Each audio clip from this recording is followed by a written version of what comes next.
quick, so I'm just going to kind of go over my notes here.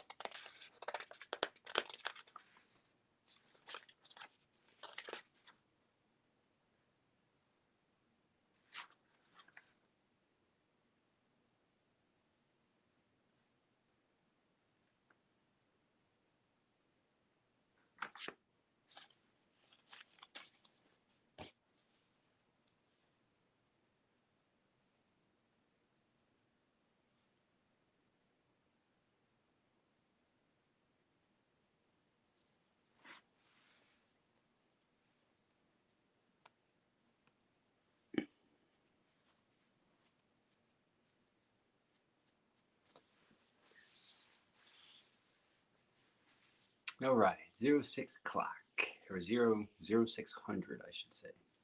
Good morning, Armor Down. How was your weekend? How did you sleep?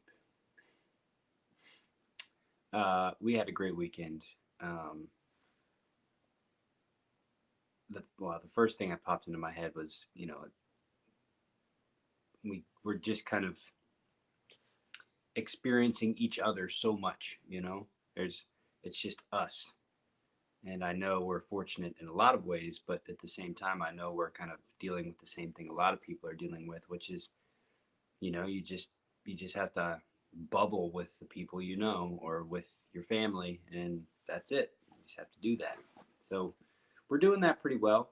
The weekend was good. Last night was a frustrating sleep. I'd fallen asleep at 10:30, just like I always do.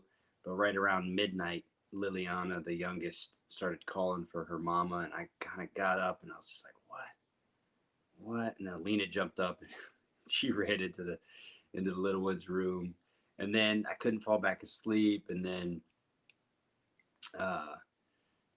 it was tossing and turning a lot, and then finally got up at the normal time, and just kind of like, ugh.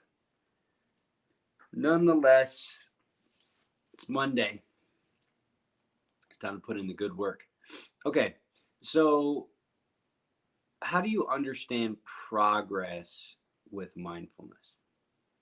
Well, the main thing to understand is that each time a conflict or a large emotion or a trigger, whatever, each time something like that comes up, if you can recognize it, that's progress.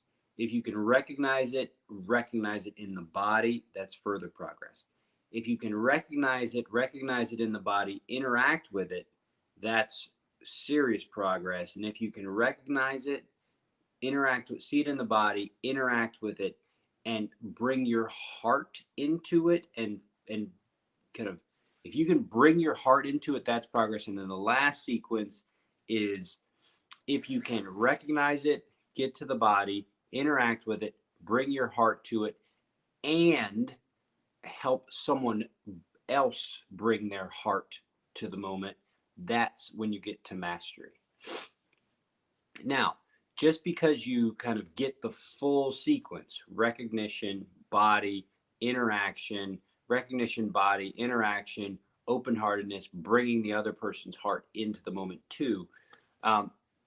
Once you start to do that, what then will happen is that you'll just see this challenge all the time, and the work itself becomes the engagement with this challenge in ever increasing kind of calm and aware, and not necessarily calm, but just in ever increasingly aware ways. And each time you'll do it, and there'll be some success, and by that I mean there'll be some, you'll get the other person, or you yourself will armor down, the other person can armor down, and you can kind of meet at the heart. That won't happen smoothly every time. There will always be little nuance, little challenges that you didn't perceive. So you'll go in with a particular pattern that worked last time. You'll recognize that you have to make an adjustment, or the sensation will show up in your body in a totally different place, and you're just like, man, I missed it. Um, it's always going to be nuanced. It's always going to be evolving. There is no I'm enlightened and life is perfect. It doesn't exist. Enlightenment exists to be the best version of yourself on a more regular basis exists. It's absolutely real. But the challenges that you will confront will never cease. And so that's why we talk about there's no there's no there's no there. There's no getting there. There's no finishing. There's no, oh, I got to figure it out.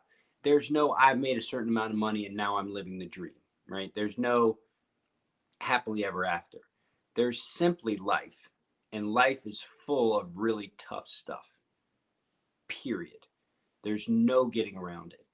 Nonetheless, there's always ways to interact with whatever challenging moment there is and recognize it, get to the body, interact with it, open heart, bring the other person into open-hearted places. It's kind of like this is what it looks like. Recognize, interact, recognize, get to the body, interact, open your heart, see if they can open theirs. That's always the process. And there's so much that interferes with that, but that's the process. And it progresses like that. And that's how it works. And so you, like last night, for example, last night there was a sequence of events that involved the whole family and everybody doing what they thought was right. And what turned out, what became at the moment was just a whole bunch of frustration and heartache and betrayal and anger in my oldest. And she was just so frustrated by how everything went down. And I understood her frustration. I understood where the hiccups were. Instead of addressing the hiccups, I kept focusing on her and I kept talking to her about the value of what she was experiencing. She kept trying to talk about the story of what she was experiencing and why it happened and who was to blame. And I kept talking about the value of the experience itself.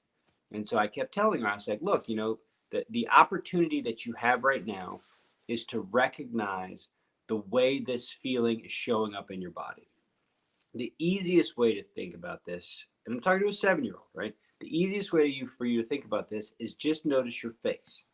Just your face. And she's just trying to keep it. I was like, just recognize your face. And she's like slowly coming out of it, but she wants to stay in. Like, just recognize your face. And so that was helpful. And then I would say things like, okay, now feel your body. Try to feel your body. Try to feel how this feeling, anger, rage, has its own momentum. Try to feel that.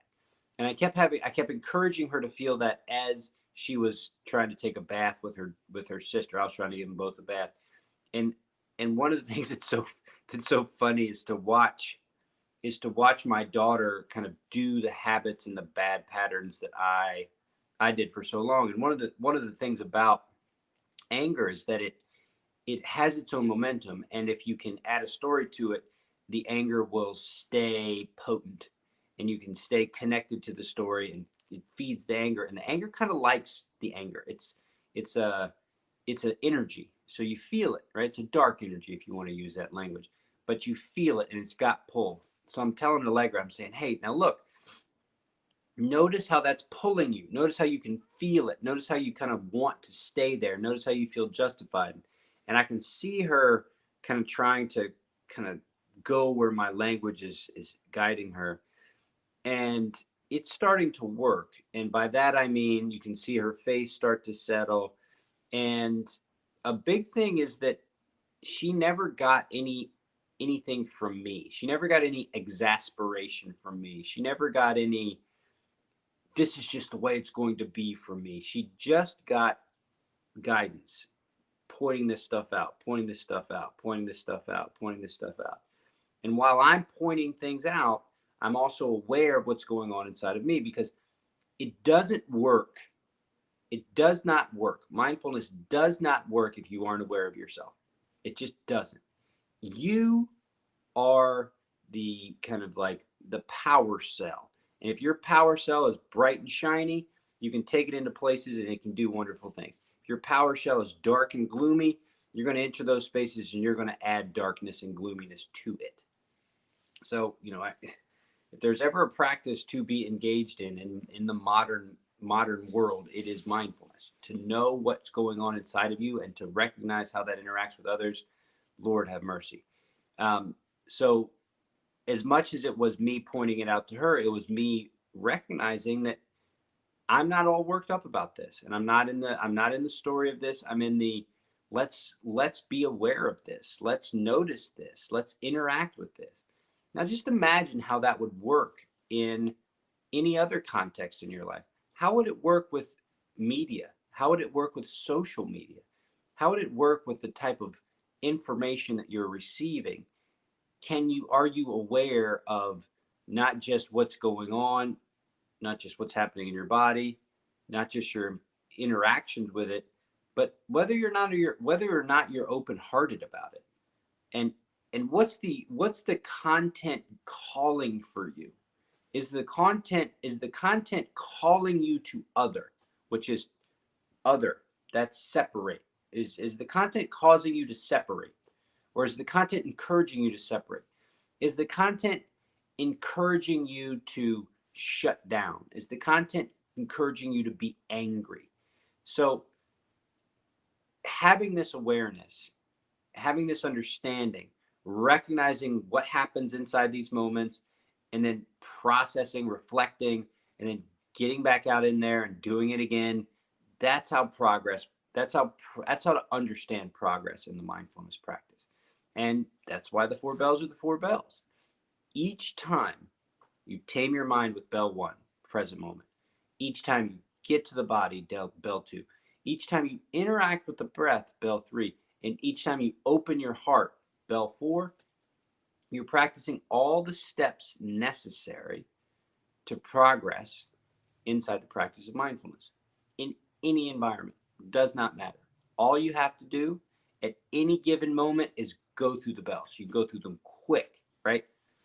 Sound, feet, pelvis, core, heart, throat, top of the head, full breath. Open-heartedness. And one way to think about open-heartedness is imagining your heart and imagining your breath moving through your heart. Like you just picture your heart in your chest and you imagine breathing through it. I mean, that's just fast, right? Real fast. Ground, pelvis, core, heart, throat, top of the head, full breath.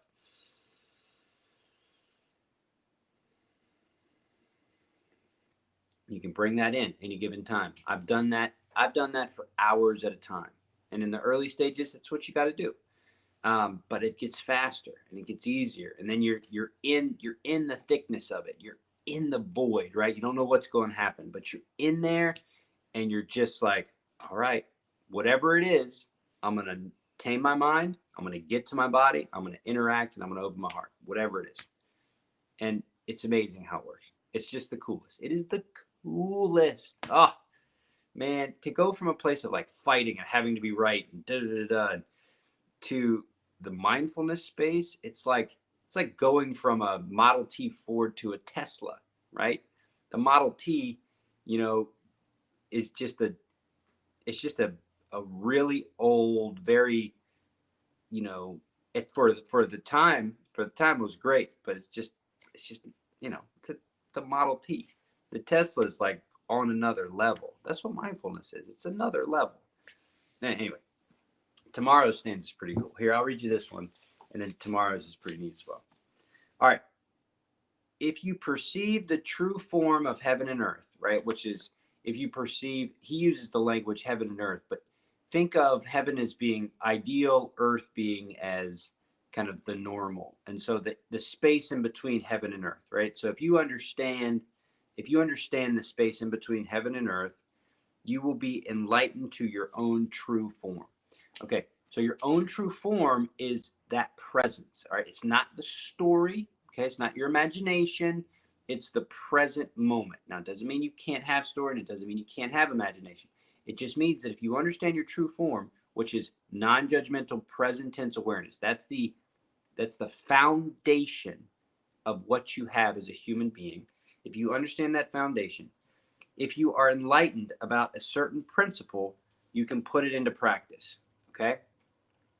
Tame the mind, get to the body, interact with what shows up, open the heart.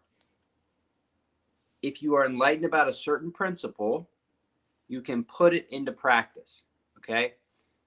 Every time you put this into practice, you see how it works. So it says, after each practical application, reflect on your efforts.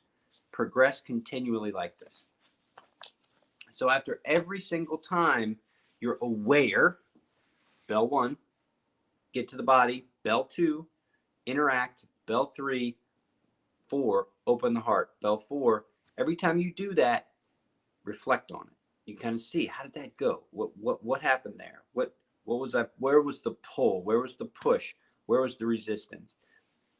And then you do it again, and you do it again, and you do it again, and you do it again. This is the process that brings about the kind of the liberation from that narrative that you just constantly are running in your head. And that narrative is constantly being manipulated by our tech. So you've got a whole lot of things that are trying to keep you inside of a particular narrative, and you are saying, I understand that. It's okay. But I'm doing this. And this is the lens I'm going to look through all that stuff. I'm going to look at my social media with my lens of presence. I'm going to look at all the media I get on the news with presence. I'm going to be present for what's going on, as opposed to being swept up in what's going on. So that's today. Let's train. All right, so get yourself in your most comfortable position. Okay. What feels best for you today? What is the comfort? Where does comfort come from?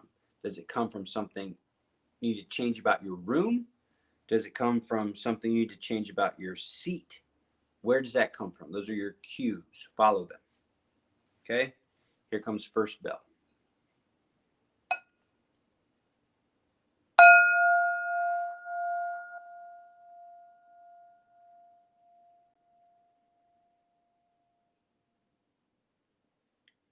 So I'm just noticing my eyes, kind of more the way they feel as opposed to what they're seeing. I kind of cast my eyesight down. I'm going to go ahead and close them. Then I'm going to go and sense a sound.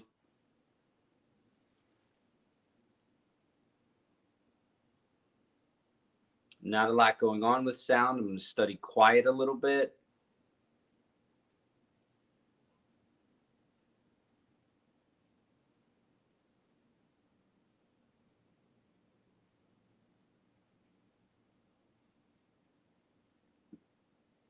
All right, now I'm going to come in a little bit closer and study sense of touch. So temperature.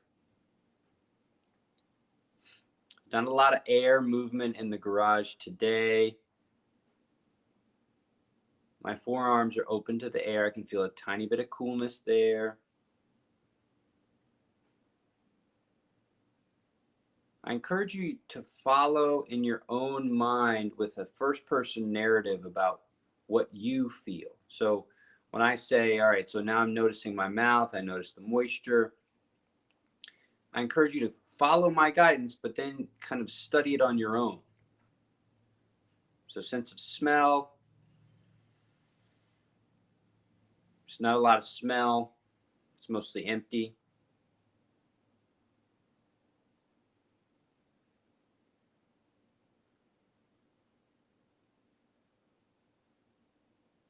So I'm just studying the moment itself. Just the moment itself with my senses. Sight, sound, taste, touch, smell. Okay, next, I'm going to go to the body.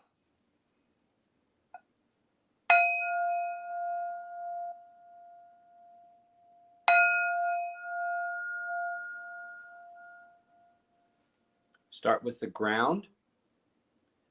So how have you organized your legs underneath you?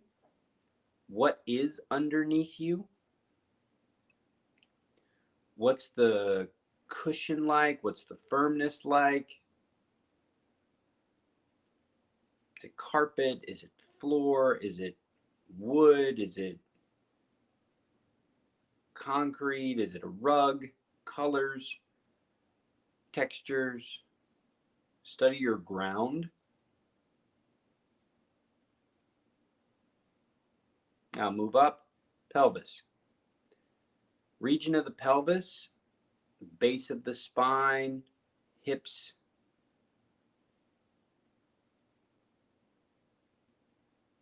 It's always worth pinging the region with a little bit of movement.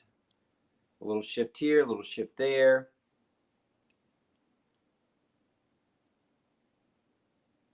From there, move up to the core.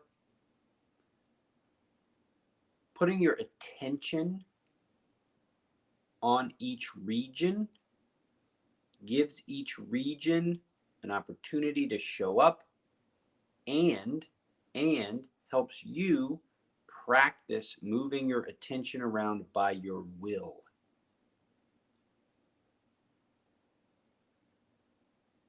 From your core, move up to the heart space. Now, heart space really is the region that you want to focus on in terms of the complexity of it, the bigness of it, shoulder blades of it, elbows of it, hands of it, ribs. Your body language is always talking, and the heart space is talking the most. Get a little shoulder movement going. And just find your shoulder placement right now. What's the best feeling shoulder placement right now?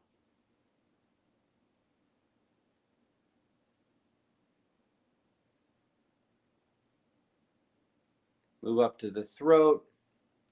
You've got the 3 levels of subtlety here. You've got a simple swallow that's easy to feel.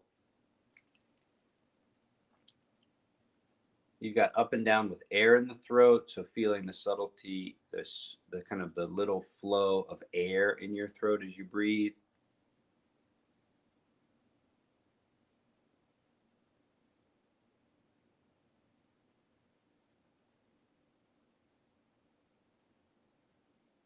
And then you've got the opportunity to look for temperature change. So is there a temperature difference between the air coming in and the air going out? And what you're doing is you're just refining your attention. Each time you challenge your attention to perceive these little subtle experiences, you expand your capacity to attend to the moment. It's all a matter of training. You're literally telling your brain, because your brain is your tool. You are not your brain. You are the will that guides your brain. As you're telling your brain to pay attention to these little things over and over again, your brain is literally wiring itself to do that better. That's how neuroplasticity works. Your brain is following you. Now, it's doing a lot of things beyond you, but it's also following you.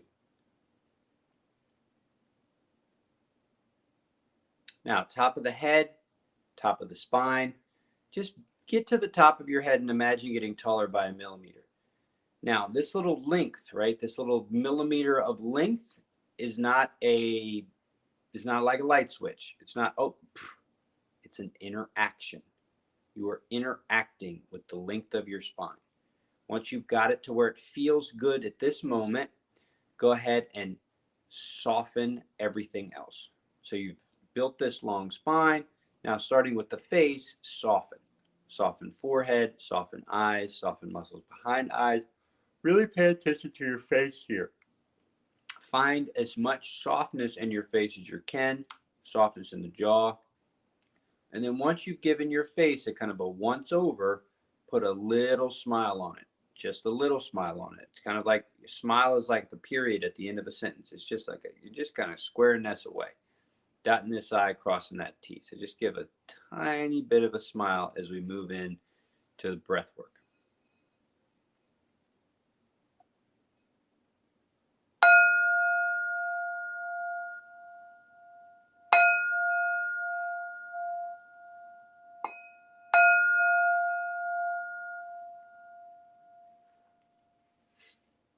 So set your baseline, just noticing your breathing, how it currently is.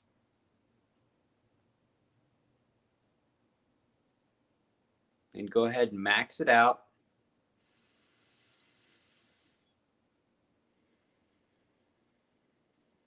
Let's do what we know, 4, 7, 8, 2 rounds.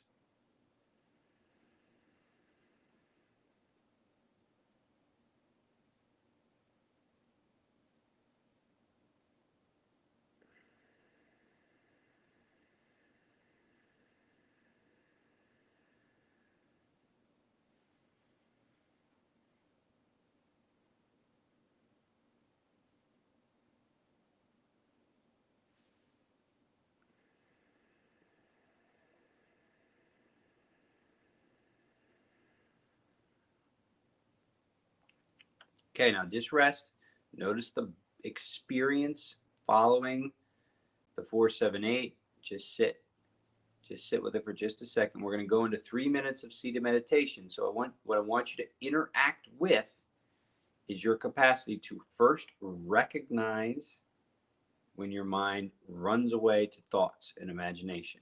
Recognize it. 2, get back to the present moment. Feel your body breathing. Feel your body breathing. And then 3rd, just interact with it. The thoughts running away is totally normal. It's to be expected. The interaction is what matters. It ran away, come back. It ran away, come back. That's what matters, the interaction. It's that piece, that's the gold coin right there. That's the golden ticket. It's that interaction. So let's just interact for 3 minutes in silence. And this is all you. Like, this is your work. No one else can do this work for you. So when your mind does run off, be like, yes, now I get to bring it back. Oh, it ran off again. Good. Bring it back.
Now, as we go into fourth bell, I want you to stay in your quiet position because we're going to make fourth bell a little bit different here. We're going to use a little bit more focus and imagination around the heart for fourth bell. So just hold in your position right here. Listen to the sounds of the bells.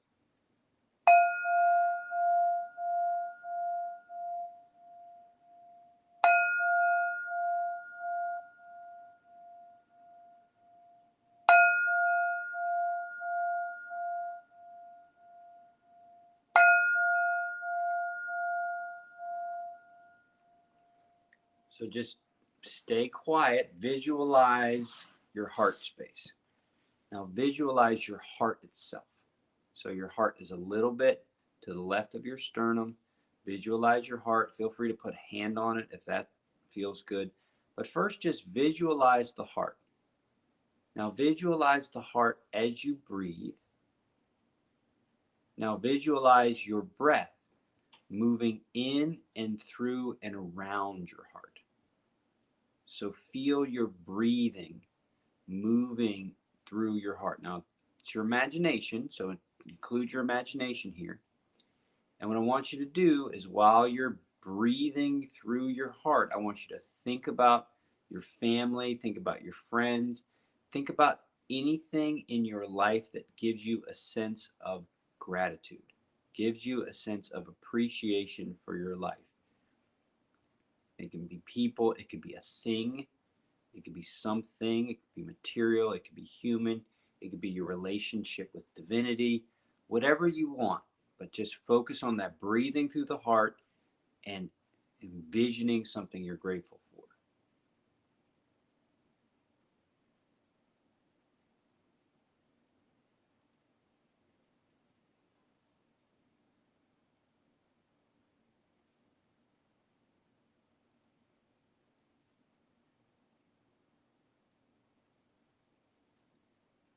Now, to finish the practice, do so intentionally. Remember, every single time you practice doing things intentionally, you get better at being kind of the arbiter or the controller of what's going on as opposed to being the controlled. So take 2 breaths, and on your second exhale, the practice finishes.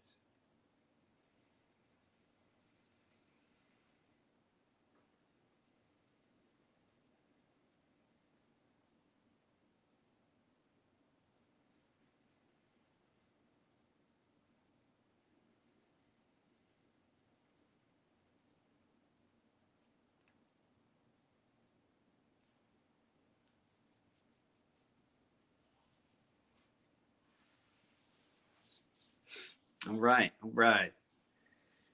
Ready to get back to Monday. Start the week, moving into Thanksgiving. Yes. It's going to be interesting Thanksgiving, for sure, for sure.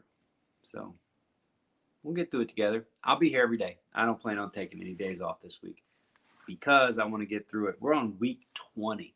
Week 20. It's only 3 weeks to go. Only 3 weeks to go in the Art of Peace.